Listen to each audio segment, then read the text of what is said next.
And welcome back, everybody, to Roll with the Troll. Yes, today we are once again doing a movie review. And actually, this is going to be our first ever spoiler-free, non-spoiler movie review. Usually, we're breaking the tradition. We are, because usually I don't think you can really, truly review a movie without spoiling it. Yeah. This is the one exception. So this is truly a spoiler-free. I'm not going to ruin anything for you, but I am going to tell you a little bit about my experience watching Texas Chainsaw Massacre, the new 2022 sequel from Netflix. Yes. Now, the voice of reason here did not see the film. I did not. I can't. Yeah, she's not into it for some reason, but I want to tell you, there's got to be so much Oscar buzz about this film. You know, there's got to be Really? Oh yeah, I mean this is probably the most anticipated film of the 2020s. And I think this is really like the movie that the world has been craving.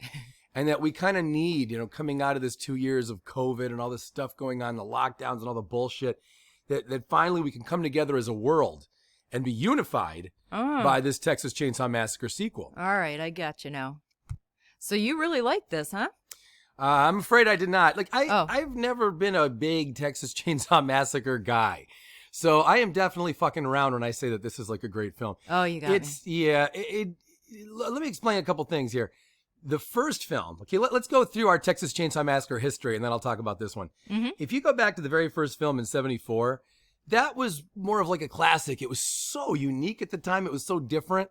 Then they waited a long time. They waited like 12 years before they did a sequel. And the sequel, which had Dennis Hopper, and I've seen that sequel drunk so many times. Oh, my. It really was a lot more comedic. It was poking a lot of fun at the first film. It wasn't truly a straight sequel the way you'd expect. Okay. And mainly, you know, they waited 12 years again, so it was very different. And then the whole... They went through so many problems trying to figure out what to do with this franchise. Kind of like the Halloween franchise. They did a reboot, and then they did it almost followed exactly with the Halloween franchise, where they tried a reboot, and they tried sequels that ignore other sequels. Oh. This is one of those, by the way. This is another one, once again, where they wipe the slate clean, and they try to just say, all right, forget everything except the first film, just like Halloween did a couple times now, really. Almost, well, not quite, but almost. And so the idea here was to just say 50 years after the initial film, now what happens if these kids show up? And these kids are like real entrepreneurial. It's a guy and his wife, and then their two friends who I think are sisters, and they show up to this part of Texas. And it's an interesting little story, I guess, in the way that they're moving into this house that is supposed to be theirs. You know, they bought this house that they're going to use for this business. And unfortunately, guess who's still living in the house? Who? Leatherface and his mom. Oh. And if you don't know the first film, Leatherface, he's a mass murderer. I think we all know that, right? I figured. Yeah. So, I mean, this guy... I mean, with a name like Leatherface, how could you be much else? I'll tell you, this movie would really benefit if they could have gotten some of the stars to come back from the previous films. Like if Matthew McConaughey and Renee Zellweger, really, Viggo Mortensen, Jessica Biel. If you could have somehow gotten them to come back, this film could really do well. But Netflix did not use its budget for that. They've stayed away from like Matthew McConaughey would ever come back to this series, right? Yeah. But they've all been in previous films. He's a little busy anyway. Yeah, right now. he's got a lot going on right now. So, but yeah, this did not have like any big stars like they've done a lot in the past. And at the time, by the way, those stars were not big stars when they did the films. Oh. But this movie, it's interesting because Netflix is notoriously very cheap. You know how they, with the Marvel movies or Marvel TV shows they did, with Daredevil and Jessica Jones, they were so cheap with those shows. And even with Cobra Kai, they're very cheap. And Cobra Kai was also cheap on YouTube Red as well. Yeah. But oddly, this movie is actually really well shot, and it does not look cheap. I think it's shot as well as a made for movie theaters, like for a theatrical release. Okay. So I was a little bit surprised about that. But there are no names in this movie whatsoever. The acting is okay. It's fine, I guess. But there's really, I would say the biggest problem with this movie is that even though it's probably good that they wiped the slate clean and just got to keep it connected to the first film, it just doesn't matter. There's still plot holes. It doesn't really make a lot of sense. it does not have the charm of the first film at all, and it doesn't have the shock value. It's just kind of shit that happens. There's no, it's just very late. I'll tell you this too. There's no real last girl in this movie. Oh yeah, that's a typical trope in a horror film, right? Yeah, I can say that without ruining the film, right? The person who you'd expect, I don't want to say too much to ruin it for whoever cares about this movie, but there's, let's just say that. They don't really make great use of like a solid last character. It's hard to really know which characters you're supposed to really care about and which ones you're supposed to kind of care about. Oh. This movie kind of blurs that to me. I don't know. I kept getting bored. I think what this franchise is having trouble with more than anything is it, compared to the other horror franchises for a second, this one doesn't really have enough like hooks and gimmicks and shit. Because here's what I mean. If you look at Friday the 13th, there's hooks and gimmicks there. There's not just that Jason puts on his mask and that's it. Like Leatherface, that's all they've got here. Leatherface and his mom and then his dead skin masks. And that's kind of it. Where if you look at Friday the 13th, there was the whole thing about, Jason's mom. Now, spoilers for Friday the 13th, okay?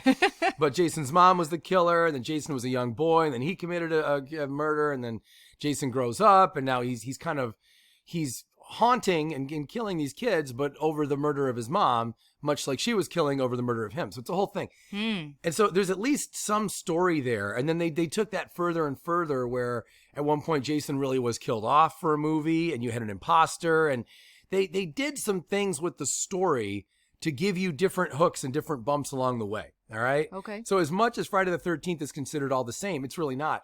And same with the Halloween franchise. You could say it's just a guy in a mask and there's not much to it. No, the different timelines all try different things. Like where he was Laurie's brother, right, for a while. And then they changed that, and now they gave it kind of a different spin. But there's always a little bit more depth to what's going on and the connection to the characters and their connection. And the, like Haddonfield in Halloween is almost like a character in a way. Yeah, right? yeah. There's a lot of atmosphere. I think they try that with these movies. They try to make it like, ooh, we're in Texas and it's hot and it's kind of dry and boring. It's like, okay, that doesn't really work as a character here. So I don't know. They keep trying with this franchise. They've had a couple of movies that were pretty good along the way.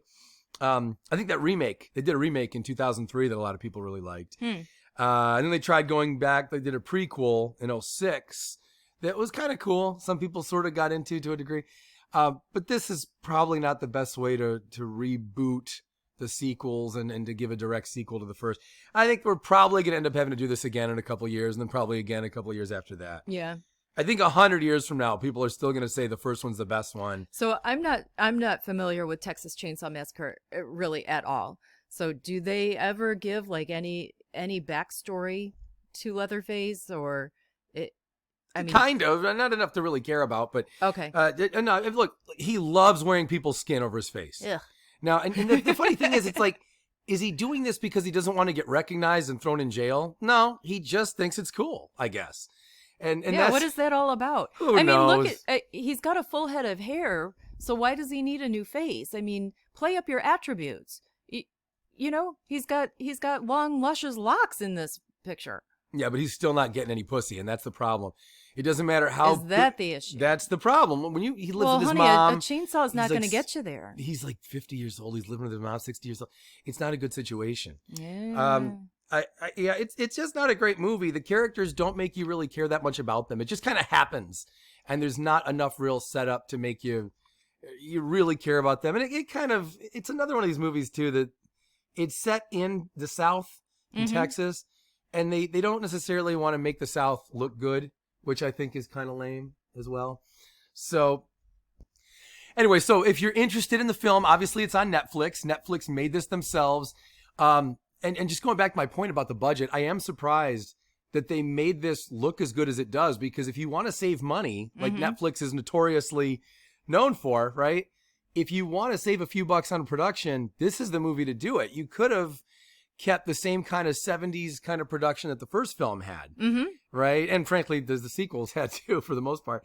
You could have kept this from being well shot, and they could have saved a ton of money. And instead, there's actually, the one thing I'll give this movie is good cinematography. That's good. Yeah, it looks crisp. It looks nice, and they did all right there, I guess. But I'm just surprised that they bothered when we had all these problems in like Jessica Jones and Daredevil and shows that were major Marvel properties. that they just fucked up on so badly. And then Cobra Kai, like one of the biggest shows on Netflix, could really benefit from some of this money, right? Like, yeah, I'm just surprised they can't give that show more budget to work with or to keep that show looking better. But yet they put budget onto this. I don't know what they thought was so necessary here. But anyway, guys, let us know in the comments. What do you think of this movie? Go check it out on Netflix. It's worth something to do. Look, if you really want to enjoy a Texas Chainsaw Massacre movie, though, if you just want like drunken pleasure, go back to Texas Chainsaw Massacre 2 from 1986 and get several beers in front of you. Dennis Hopper is in it. It's a fucking hoot. But this one, yeah, probably not so much.